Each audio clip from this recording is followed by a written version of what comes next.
Hello and welcome to this video. On this video, I'm going to be going through the 10 essential albums by John McLaughlin, including those that he made with the Mahavishnu Orchestra. When I mean essential, it's like if you wanted to get a good collection of John McLaughlin, these would be the 10 I would go for. They're not necessarily my favorite albums by him, and there's some wonderful things he's done over the years that are a bit strange or left field. But these are the albums I would go for. 10 incredible albums by perhaps my favourite musician of all time, and the reason I think that this YouTube channel exists. So it's a very exciting top 10 we're about to do here. And of course, this is the second video of my return to proper music YouTubing, where I've got my albums behind me and we're holding up the records and I'm going through my collection and I'm just pulling out the albums that I love and I'm really enjoying it. So, let's kick off with this one. Now, at number 10, I have, and I can't quite show this album properly, it's The Promise. Now, The Promise here, if I take the CD out and show you, had one of those sort of 3D, give yourself a migraine pictures on the front, of which mine has been destroyed. It's been ripped off. So I've transferred the sort of photographs of the all the different people that play on this album. This album was made in 1995. I see it as being a recent John McLaughlin album, but we're actually talking about an album that is now 30 years old. Now, this album is interesting for me because it's on the Verve label. This is when John McLaughlin was signed to, a pretty reasonable major label and had budgets. And this is perhaps the last hurrah of jazz rock fusion CDs. On this album, John McLaughlin was able to sort of do a retrospective almost and go back through all the different lineups he'd played with, all the musicians he played with over the years. And he spent the record company's money by jetting around the world, playing in all these different incredible lineups. And the lineup on here is quite incredible. I'm going to go track by track through it so you get an idea of who's on here. Although I'm missing some, so I'll have to do some of it by memory. So the opening track is Django. And Django, of course, is the track written by John Lewis for the Modern Jazz Quartet as a tribute to Django Reinhardt. This is a really interesting choice for John on this sort of retrospective album. He's going back to Django on that first track. The lineup on this was basically his touring band at the time, which had Mark Mondesi on drums, John on guitar, who would have been on keyboards at that point? Perhaps Gary Husband. I'm not too sure because I haven't got the lineup here. But the important thing is his guest on this one is Jeff Beck. Now, Jeff Beck had moved from sort of rock music to jazz rock music in the 70s after hearing John McLaughlin. And then they joined forces and did tours together starting in the mid-70s. He had a very strong relationship with Jeff Beck. So it's lovely to hear them together on this track. Wonderful. Apparently there was more recordings made of this session and it was edited down. It would be lovely to hear the full versions one day. Track 2 is Thelonious Melodious. And this is the sort of tribute that he did in the early 90s to sort of the organ trios of Jack Duff and Jimmy Smith. And it features Dennis Chambers on drums and Joey DeFrancesco on organ. And I have to be honest, of all the tracks they did on the live album, Live in Tokyo, I prefer this one the most. It's obviously from the same session, but I love this. It's quirky, it's tight, it's just great. You then get Amy and Joseph,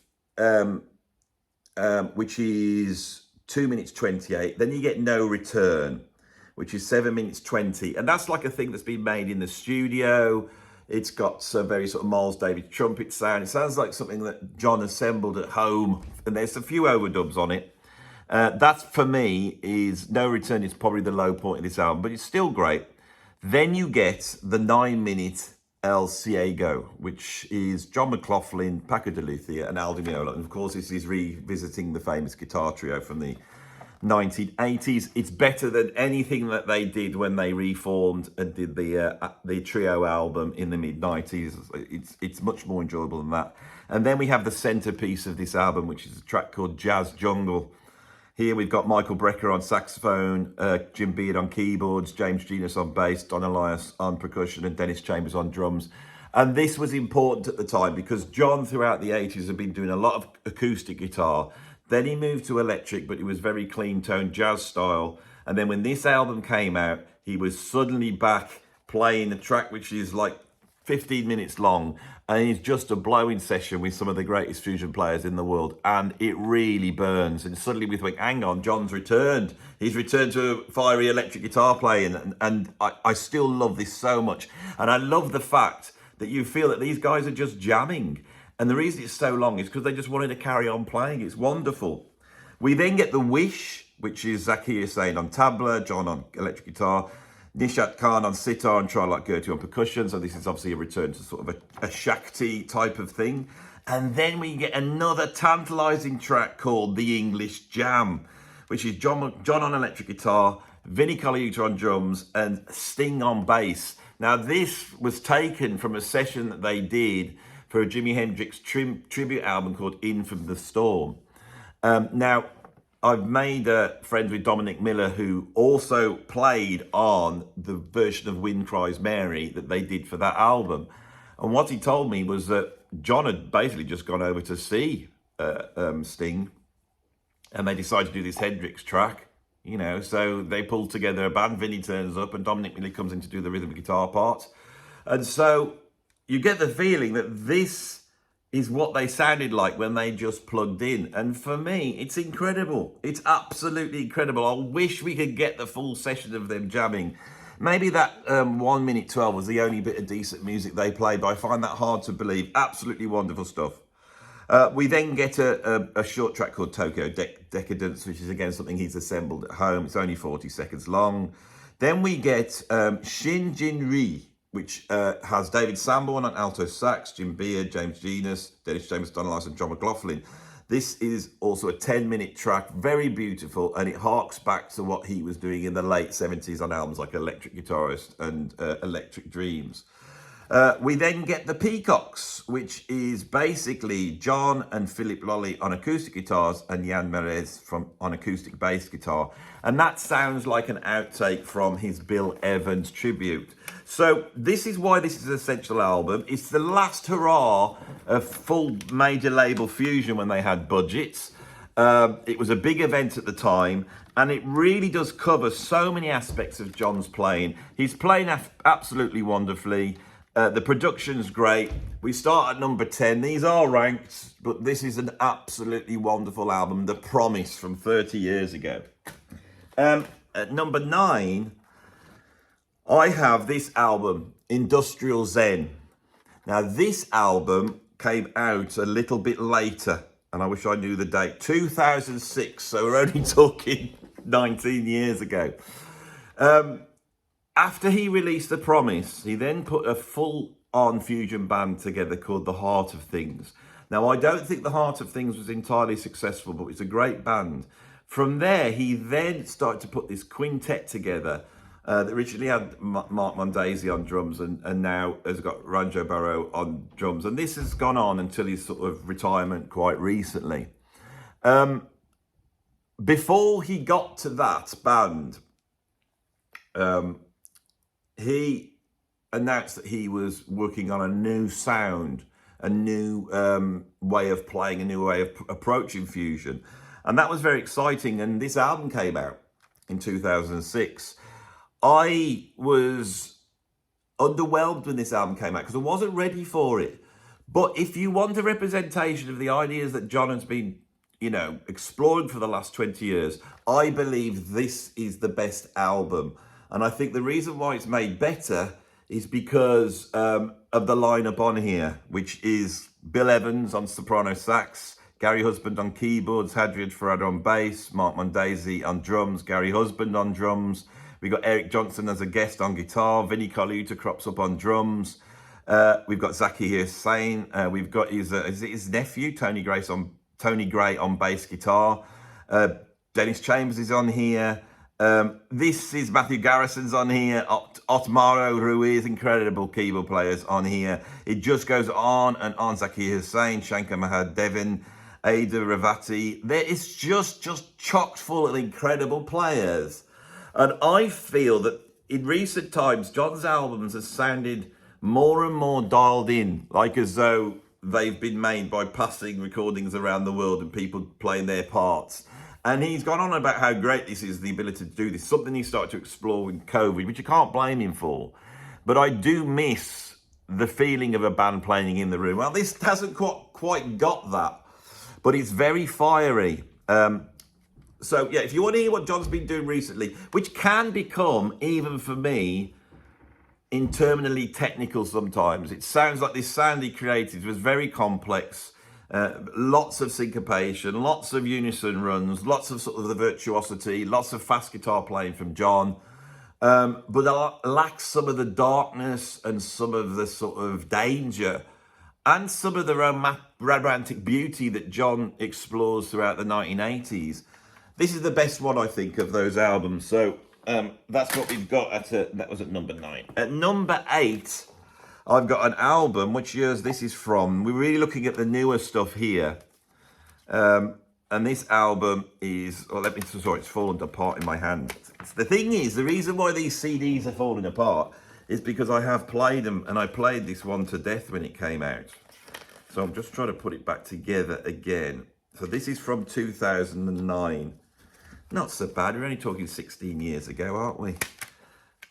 The live album, 5-piece band.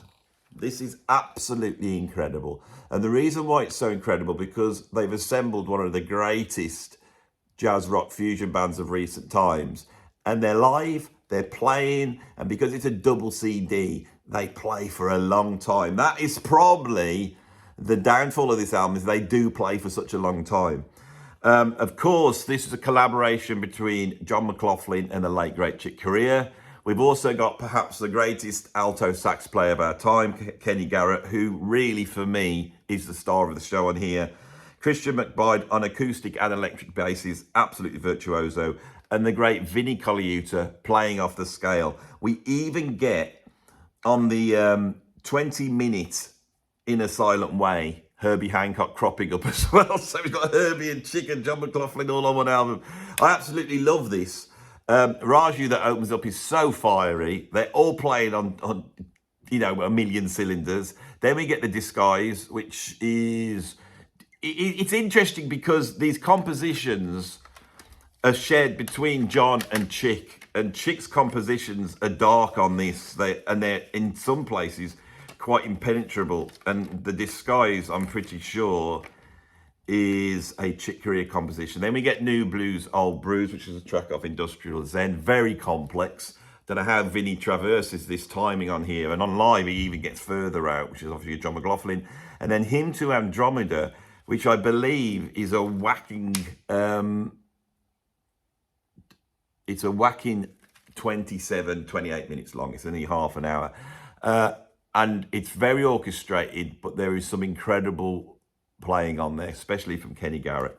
You go on to the second disc, which is even more open and free. We get the 22 minutes Dr. Jekyll, which of course, Dr. Jekyll is a tune that Miles Davis played. We'll just check this here, which was written by Jackie McLean. I know the version from Milestone. So they play that jazz standard. Then we get Senor CS, again, another one off Industrial Zen. It's interesting he's picking tracks from there, because I think those compositions he played for a long time. There's some great compositions there. Then they do a version of In a Silent Way, which of course Chick and Herbie and John all played on, didn't they?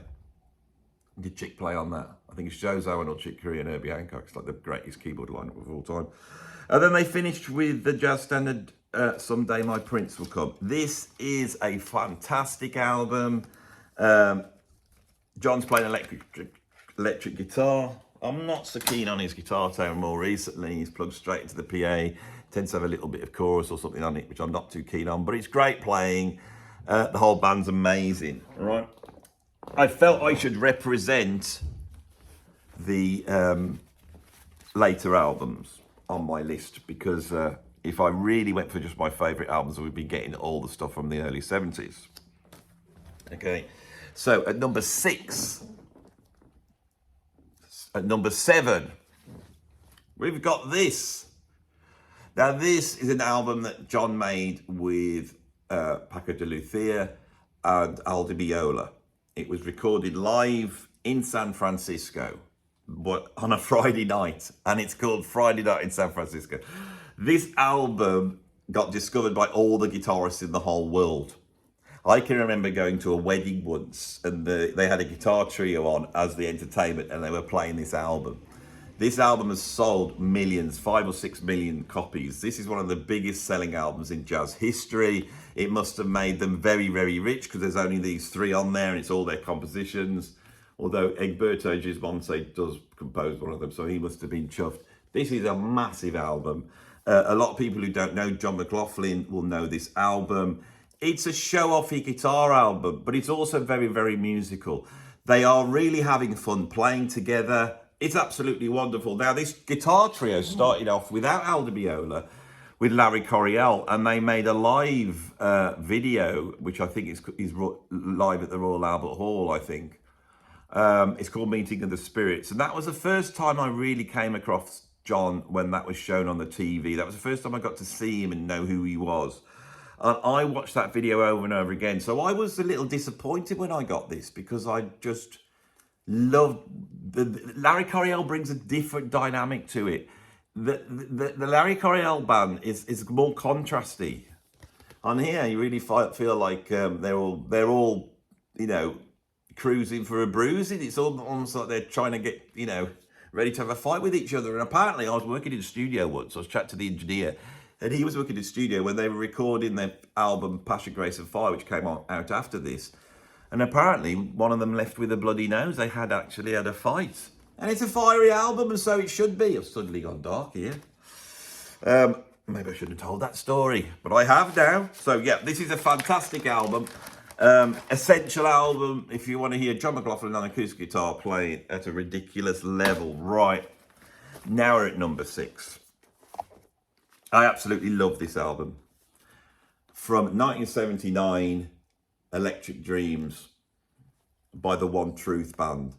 I believe that the One Truth Band was his last truly great band, and I believe that this band equaled the Mahavishnu Orchestra in fieriness. There are some recordings out there now, videos that attest to this. He'd got El Shanker on violin at this point, Tony Smith on drums, Fernando Sanders on bass, and Stu Goldberg on keyboards. But on this album, this is done more using those musicians as session musicians. They're on here, but we also get guest appearances from various people, most notably David Sanborn on The Unknown Dissident. This album's pretty much perfect, except for the awful vocal on Love and Understanding. But once you get past that few minutes, the rest of the album is absolutely incredible. This is John exploring what jazz fusion is going to sound like in the 80s. And I've got to be honest, he gets it right here more than many, including himself, did in the actual 1980s. Talking of Dominic Miller, one of the tracks on side 1, and I think it's Electric Dreams, Electric Size, inspired his guitar part for The Shape of My Heart, which is now one of the most famous guitar parts in music history. And so you see how these esoteric lines of music move from the underground through jazz out into the mainstream. This is a fantastic album. El Shanker's incredible on here. It also includes The Dark Prince, which is this fast sort of hard bop workout where they are playing at blinding speeds, and is perhaps John's most virtuoso moment in terms of what he does on electric guitar. The album before this is the album I've got at number 5, which is Electric Guitarist. This is a little bit like The Promise, but in the 70s. So John folded the Mahavishnu Orchestra in 1975-76. He then went off and did Shakti. I believe Shakti was his creative peak, but it didn't really fit in with what the fans and the critics wanted. Although it was lauded, it wasn't like an electric band playing at a million miles an hour. In 1978, he returned to the electric guitar. By this point, he had moved away from Sri Chinmoy. He wasn't wearing all the white clothes, and what we get is in a way, the album of a jobbing guitarist. That is what John wanted to get across. So on the cover, we have, as you can see, a very rare picture of John when he was young, which has been colorized, and then we have this little calling card as though he is out trying to get some work. Johnny McLAUGHLin, electric guitarist, railway cutting, Sunnyside, Yorkshire. And what he's done is assemble a whole bunch of lineups that again look backwards to the ensembles that he'd had before. It's quite interesting to look at an album which is nearly 50 years old, but see that John was almost in a retrospective position at this point in time. Side one opens up with New York on My Mind, and we have John back with Billy Cobham and Jerry Goodman, plus Stu Goldberg, who was the keyboardist in the last incarnation of the Mahavishnu, and the great Fernando Saunders on bass. This is a very mournful, very beautiful tune, and obviously to hear those three back together is a wonderful thing. I think this could have been the last time those three were back together. That is followed up by a track called Friendship, which has got John McLAUGHLin and Carlos Santana together, echoing the album Love, Devotion and Surrender. We've got Neil Jason on bass, Tom Costa on organ, Aliro Lima, who jumped ship from the Weather Report, on percussion, Armando Perazza from the Santana band, the legendary Armando Perazza. And on drums, of course, we have Narada Michael Walden, who does some incredible playing on there. It's very exciting, very burning, and very, very loving. That track is wonderful. Then we get another track with David Sanborn, again, a very mournful, beautiful tune called Every Tear from Every Eye. It's got Alfonso Johnson on bass, Tony Smith on drums, and we've also got Patrice Rushen on piano. Flip it over to side two, and like all great fusion albums, it sort of ups the ante, and we come in with Do You Hear the Voices That You Left Behind, which is a tribute to John Coltrane. It's a burning sort of modal jazz piece, and it features a lineup which you could only dream about. John McLAUGHLin on guitar, Chick Corea on piano and mini moog, Stanley Clarke on acoustic bass, Jack DeJohnette drums. This is the high point of the album for me. John's playing incredibly, the whole band's playing incredibly. I wish he'd played like this more. We get this and The Dark Prince, and it's such a unique take on jazz rock, which is erring more to the jazz.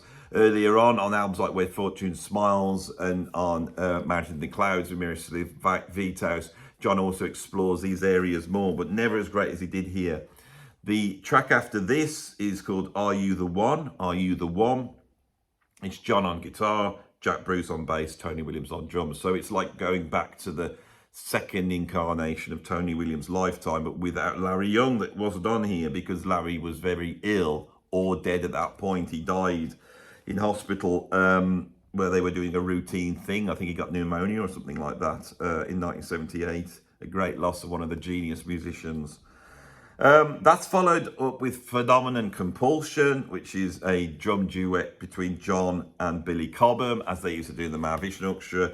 I like to think that when they were recording New York on My Mind and Billy was set up, they plugged in and then they went back to what they were doing right in the early days when they first formed the Mahavishnu, and they hit record, and that's what we got, and that's what I want it to be. I'm sure it is. At the end of side two, John does, on electric guitar, a solo guitar version of My Foolish Heart. It's very interesting. He is not Joe Pass or Lenny Breau, but he approaches this solo guitar piece in a wonderful way. Again, would have been amazing to hear that. So the areas he's covering really do showcase his guitar playing. This is one of the great albums to really get into his guitar playing. Right. At number, which one would it be? I think this is 5. Yeah, this is 5 now. I've got this classic from 1970. That is not the original cover. This is the Electric Musician version that came out in the early 80s. I wish I had a copy of the original cover. This album is his it's his third solo album. He recorded an album called Extrapolation, which we're going to talk about in a bit, in '69. Then he went to America, played with Miles Davis. Alan Douglas, who had recorded a lot of the later Hendrix stuff, thought he'd found the new Hendrix, so he signed him up and made the album Devotion. John got paid very small amount of money for this album and Devotion. I love Devotion, but it was taken out of John's hand and sort of butchered into a sort of psychedelic mess. An incredible psychedelic mess that we all love. If it had been like John wanted it, it wouldn't have been as good, but we can't say that. Devotion's great. This album is greater. This album is a wonderful album. It's an album of two halves, like many albums. On side one, although they may have reversed the order on this album it's side one. On the original, it may have been side two. And I have a feeling that is the case. But on my album, it's side one. We have a collection of solo acoustic guitar pieces, although at some point, John has overdubbed himself over the top. He does Goodbye Puck by Hat, Something Spiritual, Hearts and Flowers, Philip Lane, Song of the Wind, Follow Your Heart, Song for My Mother, and Blue and Green by Miles Davis. Song for the Wind is by Chick Corea, and Goodbye Puck by Hat, of course, is by Charlie Mingus. Something Spiritual by David Herman. So actually, Hearts and Flowers is by Bob Coldford. So it's half John's compositions. I thought there was a lot more John compositions, but now I'm looking at it. This is why I like to hold the albums in my hand, you see. This is a landmark album. It's one of the first sort of solo guitar albums. It predates what a lot of the Chick Coreas and then Keith Jarrett's are going to do on ECM Records and releasing an album of just solo guitar. John's solo guitar playing is so different to his electric guitar playing. It's so beautiful, but he still has all that speed and attack, but it's absolutely wonderful. This was incredibly influential. I mean, Jeff Beck heard the version of Goodbye Puck by Hat, and that made him decide to change his direction of music and record this on the album Wired. Now, when you go to side two on here, we've got three tunes, piece one and piece two. The lineup is incredible. John on acoustic guitar, Jerry Goodman on violin, Dave Liebman on flute, Charlie Hayden on bass, Airto Marieri on percussion, Badel Roy on tabla, and Billy Cobb on drums. We've also got Mahavishnu, who is playing tambura, but that's basically just someone sitting in the background just droning. This is like an Indian classical version of it in a silent way. This is wonderful playing with an incredible band. Never gets discussed in John's catalogue. It's probably one of his highest achievements. But when I was younger, I never quite got it. And the reason is because with John, Jerry and Billy Cobham on together for the first time, people were expecting the sort of a dry run for the Mahavishnu. And it's not that. Charlie Hayden's wonderful. His bass playing is wonderful. They're all wonderful. This is an absolutely incredible album, an essential album. And I would say for those who are critical of John and see him just as a fast guitarist that doesn't play with feel and all the usual things that get applied, this is often liked by those who aren't so much a fan of John, as is the album that I have got at number 5. How many have I done? I think I've done more than 10 here, haven't I? So we just keep going and pretend we haven't made. What have I done here? I've forgotten about this. I think I've got more than 10 albums. This is because I'm a greedy guts. Let's work out how many we've got here. 1, 2, 3, 4, 5, 6, 7, 8, 9, 10, 11, 12. I've done 12 albums, so this is the 12 essential John McLaughlin albums. So if we're at 12, then we've got 1, 2, 3, 4. So this is number 5. The last one was number 6. You understand it now. Good job I do now. Ah, this is proper YouTubing. This is proper YouTubing. 12 albums. I'm a greedy guts. I know I was pulling them out there. You know, I was going through my records. Let's pull that one out. Oh, I've got the 10 now. And I've been too greedy. So what have I got at number 5? John McLaughlin's debut album, Extrapolation. I'll put myself off now, and you're going to have to get yourself together here. This is the original cover. I originally had another version of this. I didn't like the cover, and I searched and searched as a younger man to try and find this original cover. This is one of the great British jazz albums of all time. It's one of the great jazz albums from the 1960s, without a doubt. John is so ahead of the game on this album. They're playing some sort of free modal electric jazz rock. It's all there on this album in '69. He is ahead of the game. And it's incredible that if he hadn't then got the call by Tony Williams to go to New York, this might be just some obscure album that came out in the late 60s by some obscure British jazz guitarist that we've all forgotten about, who ended up playing guitar for Tom Jones or somebody like that. Who knows? The lineup on this is John, and then John Sermon on baritone and soprano sax, Brian Hodges on bass, and Tony Oxley on drums. Tony Oxley was a stalwart of the free jazz scene, and when you read interviews with him about this, he does seem like he's slumming it a little bit. Maybe he was a bit annoyed that he'd played on a John McLaughlin album and just got a session payment. Who knows? Nobody could really understand how big John was about to come. For prog fans out there, this is produced by Georgia Gomelski, but the engineer on it is actually Eddie Offord, who was going to go on to become the producer for Yes. This is biting. It's incredible. John's guitar playing is incredible on here. It's a lot spikier and a lot stranger than what he would do later on. An absolutely classic album.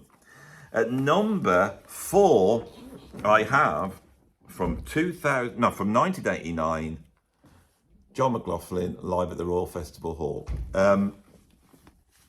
After reforming the Mahavishnu Orchestra in the 1980s, which was the Mahavishnu Orchestra in name only, he then sort of went into a little bit of obscurity and started jamming around with Jonas Hellborg in a duo. That developed into a trio, and in 1989, I noticed that there was a concert at Royal Festival Hall with John McLaughlin. There was quite a big hoo-ha about it, so I bought tickets and I went to it. Little did I know that he was recording this album. I was there when this is made, but that has not influenced me putting it so high up on this list. I think of the post-70s albums, this is his greatest album. His guitar playing is at its peak here. He's playing acoustic guitar. He is pulling from a wealth of compositions that he had written throughout the 1980s, but we also get the addition of Blue in Green by Miles Davis. The lineup is John, obviously on acoustic guitar and photon guitar synthesizer, and then Kai Eckhardt on electric bass, and Trilok Gurtu on percussion. Kai Eckhardt had replaced Jonas Hellborg, who is one of the great innovative bassists of the 1980s, and would very quickly get replaced by Dominic Di Piazza, who is a very sort of Django-influenced virtuoso bass player. Kai Eckhardt's a virtuoso bass player, but he's funky and groovy, and that's what makes this album so great. Trilok Gurtu is obviously a percussionist that sounds like two drummers playing at the same time. It's live, the interplay is wonderful, it's funky, it's groovy, and John is just playing, it's sublime. As a musician, as an innovator, all his innovations were done in the late 60s, early 70s. As a guitarist, he is at his peak when he is playing nylon string guitar on these albums, and this is the one at the top of the list.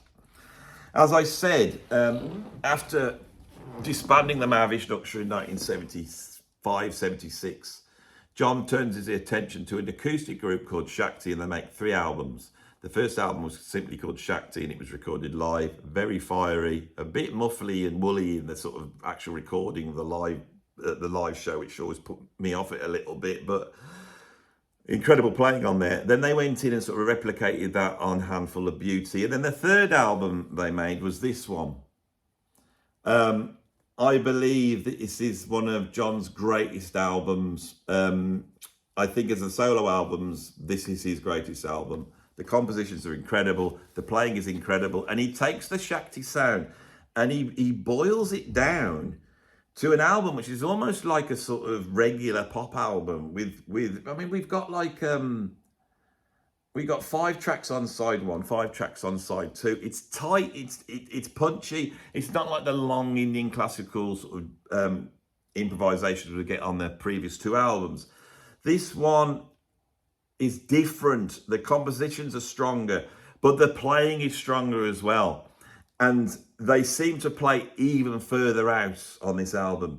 Mind Ecology, mind-blowing. Face to Face, one of John's greatest compositions of all time. Come On Baby, Dance With Me is cheeky and funky, and The Daffodil and the Eagle is like a mini epic.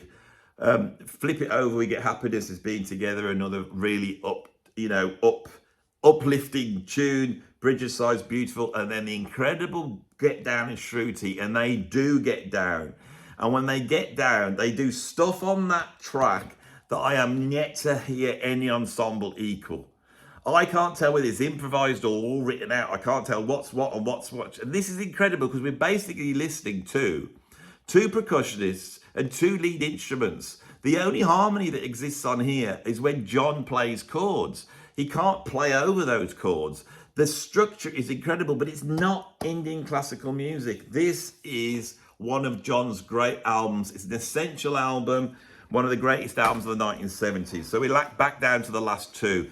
Obviously, I've left the Mahavishnu Orchestra to the end. I'm really going to treat the Mahavishnu Orchestra as though it's 2 separate bands. So we got the original Mahavishnu Orchestra, and we've got the second one, which was the Narada Michael Walden Mahavishnu Orchestra. I don't know which one to put at number 1. I think I am going to put my favourite album of all time at number 2, which is Visions of the Emerald Beyond. Spoken about this so much. If you want me to say more about it, just Google this, because there's a whole video here just on this album. At number 1, therefore, I have one of the 3 or maybe 4. No one's going to put the Lost Trident sections up.